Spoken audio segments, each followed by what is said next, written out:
Seguimos en esta noche en M20 con muchísima información. Es momento de Living porque ya está con nosotros Sebastián Cantero. Recién te lo mencionaba antes del corte. Él es consultor de negocios. Vamos a hablar del sector inmobiliario, por un lado citándonos en lo que es Vaca Muerta actualmente, que como les decía es un tema que está en boca de todos prácticamente, más que nada en agenda política. Pero también vamos a hablar de lo que es el mercado inmobiliario y cómo depara el futuro para el mismo. Sebastián, buenas noches. Un placer tenerte en el Living. ¿Cómo estás, Antonio? Bueno, vas y venís a Vaca Muerta todas las semanas, nos comentabas hoy.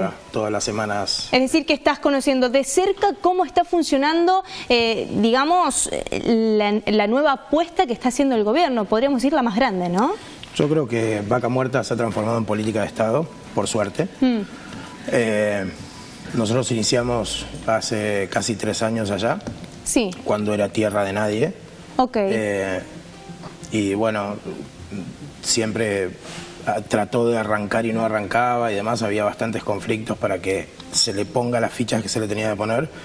Y por suerte hoy digo esto de la política de Estado porque evidentemente es una fuente de financiamiento muy importante para la República Argentina por el ingreso de divisas que va a significar en el futuro inmediato. Es decir, las inversiones extranjeras que se pueden dar en el lugar, ¿no? No solo las inversiones extranjeras que ya están llegando, hubo más de 4.500 millones de dólares este año y se proyecta triplicar la inversión el año que viene, sino a nivel exportaciones, en el 2026 va a haber, digamos, se dice que va a estar triplicando tal vez la exportación de soja.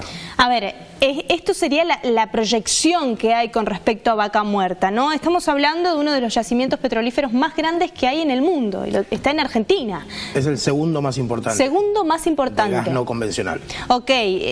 A ver, estamos hablando del oro negro, podríamos decir, el oro negro de hoy en día. Ahora, el punto es, más que nadie, que sabes del sector inmobiliario y demás, la zona de Vaca Muerta es una zona que si uno se pone a ver con respecto a clima, a relieve y demás, y mucho no hay más que esto, el oro negro que encuentran ahí. Ahora, ¿cuáles son los futuros proyectos que se están dando ahí? ¿Cuáles son el trabajo, la fuente, las posibilidades que se están dando en Vaca Muerta? Bueno, para el argentino, ¿no? Sí, cuando vos hablas de que Vaca Muerta es simplemente extracción de petróleo, contrariamente a eso, hay muchísimos lugares muy lindos cerca de Añelo, que es el epicentro de Vaca Muerta. Hay lagos, ríos, turísticamente también se podría llegar a Turísticamente, mira. Obviamente el foco está puesto en el epicentro de lo que es Vaca Muerta, que le tocó a Añelo hoy, que es donde las empresas decidieron radicar sus bases operativas. Esto cambia toda la fisonomía, toda la costumbre, ¿no?, de la gente que vivía en la zona, inclusive. Neuquén Vaca Muerta es una cuenca, pisa la totalidad de Neuquén, el norte de La Pampa y el sur de Mendoza. La realidad es que sí, les ha cambiado muchísimo la economía, es una provincia que está muy bien, y la sensación que tenés cuando vos viajás a esos lugares es que está todo por hacer. Entonces hay que tener cuidado con lo que se hace, porque obviamente si se hace una proyección lógica y razonable de lo que en el ámbito de la construcción, de construir viviendas o centros comerciales que perduren el tiempo, esto obviamente va a ser en beneficio de todo lo que es Neuquén, particularmente de lo que es Añelo, ¿no? Que Añelo era un caserío antes. Claro, hablábamos hoy, detrás de cámaras, me decías que hay 20.000 trabajadores aproximadamente en este lugar. Sí, hay... Que no tienen dónde quedarse. Hay 20.000 personas, 10.000 técnicamente, que viajan permanentemente de Añelo a Neuquén, que hay una distancia de 110 kilómetros. Todos los días viajan para dormir en Neuquén y trabajan en Añelo. Y otros 10.000 más que se incorporan ahora. Y esto va a crecer porque Vaca Muerta hoy, digamos, todo lo que es furor que se está escuchando, hoy se está escuchando, nosotros lo venimos viendo desde hace... Es que la gente recién le está empezando a resonar cada vez más ese nombre, pero mucha gente, a ver, el ciudadano que camina todos los días, el que está en Buenos Aires o en cualquier otro punto de Argentina, si no se interioriza en el tema, poca idea tiene del funcionamiento y de qué beneficios puede llegar a dar a la economía argentina, ¿no? Sí, la realidad es que hay los beneficios para la Argentina en tanto y en cuanto el Estado pueda gestionar bien los fondos que van a ingresar por lo que es Vaca Muerta, por lo que es la exportación de gas y poder... ¿Qué sería gestionarlos bien? Y fortalecer la industria nacional, porque en definitiva hubo casos reales de lugares en el mundo donde ingresaron cantidades de divisas importantes. Importantísimas, sí, claro. Como las que va a recibir. Estamos hablando de números que casi ni nos imaginamos. Totalmente.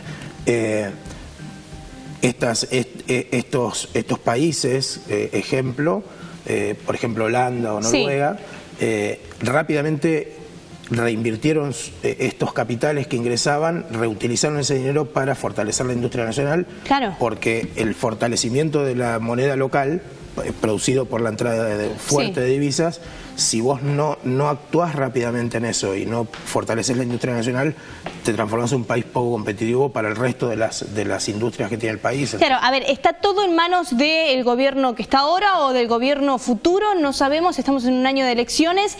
¿Cómo maneje todos estos ingresos que son, ya les digo, inimaginables, en beneficio de todos los argentinos y no de solamente quienes estén trabajando allí? Ahora, Sebastián, tenemos un segundo tema, nos quedaría, a ver, Vaca Muerta tiene para hablar infinidad de temas. Creo que lo que recién remarcábamos es que se está llevando adelante la construcción de viviendas y demás, avanzando para que la zona crezca en este aspecto. Pero ahora vamos a meternos en el mercado inmobiliario en general, a nivel país. ¿Cómo lo ves con respecto a las elecciones? ¿Crees que puede remontar, puede salir de este estancamiento en el que está? Yo soy bastante optimista. Estamos en un momento muy crítico, la gente está expectante de lo que va a pasar. El mercado inmobiliario no está parado actualmente porque va a haber elecciones, sino que viene trabado desde la extinción del crédito UVA. El crédito UVA fue un furor a nivel inmobiliario que se vendía muchísimo, todo se vendía. Resultó ser una situación muy crítica para quien tomó los créditos. Sí, ¿qué es lo que hablábamos el otro día? O sea, quien adquirió un crédito UVA lo adquirió a cierto monto, ¿no? Con la inflación, estamos hablando de 57 puntos de inflación que estamos teniendo en nuestro país, claramente esto se disparó muchísimo. Ahora, ¿qué posibilidades tiene la gente de cara al año que viene, por ejemplo, de volver a adquirir un crédito UVA, de tener otras posibilidades de acceder a una casa propia? Deberían controlar primero la inflación, porque si no se transforma en un boomerang que es muy complejo. Lo mismo pasa con los alquileres, es decir, no es que los alquileres aumentan y la gente no puede pagarles, no, el salario queda atrasado respecto a la renta que tienen que pagar mes a mes. Si vos hoy te pones a pensar cómo haces para pagar un alquiler, necesitas por lo menos 2 o 3 integrantes de la familia que trabajen para poder hacerle frente al alquiler. Es que hoy están trabajando sí o sí 2 integrantes como mínimo, como para poder estar tranquilos a lo largo del mes. Sebastián, hay factores externos, creo que hay más factores internos los que afectan a lo que sería el mercado inmobiliario. ¿Crees que, porque el gobierno la verdad que la seguridad que nos da es todo hasta octubre, después de octubre es una incógnita, ¿crees que el gobierno va a tomar medidas a escala si llegara, por ejemplo, a ganar? El que venga a gobernar por los próximos 4 años, evidentemente algo va a tener que hacer, primero para controlar la inflación que, digamos, está desproporcionada. 57 puntos, es impresionante. Pero algo va a tener que hacer, porque el mercado inmobiliario, vos me preguntás por el mercado inmobiliario, pero en realidad la raíz de esto es el mercado de la construcción, es el primero en caer, pero también el primero en levantarse, y emplea muchísima gente. Entonces hay situaciones que tienen que corregirlas para que existan nuevamente los créditos. No sé si créditos suba, si van a dejar de existir, pero que hoy hay herramientas para obtener financiamiento, pero no están dadas las condiciones para que ese financiamiento sea real y genuino como para que vos compres una propiedad. ¿No es suficiente que el dólar esté estancado, que se quede quieto? No, lo que pasa es que la economía nuestra está basada en los pesos, o sea, la gente cobra en pesos. El que está moviendo hoy lo mínimo que se está moviendo al mercado inmobiliario es una persona que tiene sus ahorros y que tiene que comprar prácticamente obligatoriamente, porque la realidad es que es un buen momento para invertir, sí, es un buen momento para invertir, hay pocas ventas obviamente, es un buen momento para comprar tierras y hacer reservas de tierra para futuros desarrollos, y hoy los desarrolladores están apostando a comprar tierras y algunos iniciar obras previendo que en un plazo de 24 meses, cuando estén terminando la obra, el mercado inmobiliario está más maduro de lo que está ahora. Ahora es está decir, muy están complicado. apostando sobre la incógnita total. Sobre la incógnita. Lo que pasa es que la realidad es que el mercado inmobiliario, los inmuebles nunca traicionaron. Es decir, hablábamos de las rentas hoy están en el piso más bajo en cuanto a alquileres, es decir, está demonizado.